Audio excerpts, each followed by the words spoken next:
అక్కడ అని చెప్తాడు. ఏముంది అందులో? లేకపోతే మా వాళ్ళకి ఫ్రెండు ఇట్లాగ నేను అనవసరంగా ఇబ్బంది పడుతున్నానని చెప్పాడు. సరే అట్టయితే నువ్వు కోర్టుకు వెళ్ళి వాంగ్మూలం ఇవ్వయ్యా అని చెప్పాను.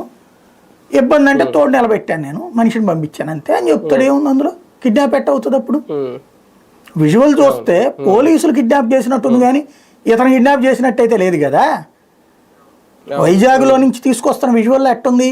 పోలీసులు అతని భుజం మీద చేతులు వేసుకుని తీసుకొస్తున్నారు. అదే వంశీ దగ్గర అతను సరదాగా బ్యాగ్ భుజాన్ని వేసుకుని వస్తున్నాడు. ఏది కిడ్నాప్ అంటారు?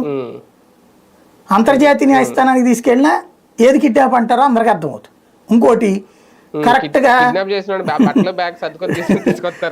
నిక్కర్ మీద తీసుకొచ్చింది ఒక చోట. ఇంకొకటి అంతకుముందు అతని మీద ఒక కేసు పెట్టారా లేదా? అది కూడా విచిత్రమైన కేసు చూడండి.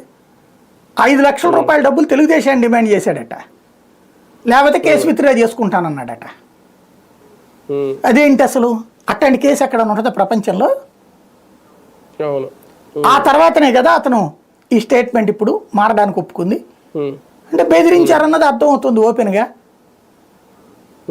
ఎవరు బెదిరించారో కనబడుతుంటే కాదు కాదు అని చెప్పి ఇప్పుడు వంశీ ఇట్లాంటి స్టేట్మెంట్ ఇచ్చాడంటే వెటకారంగా ఉండదా?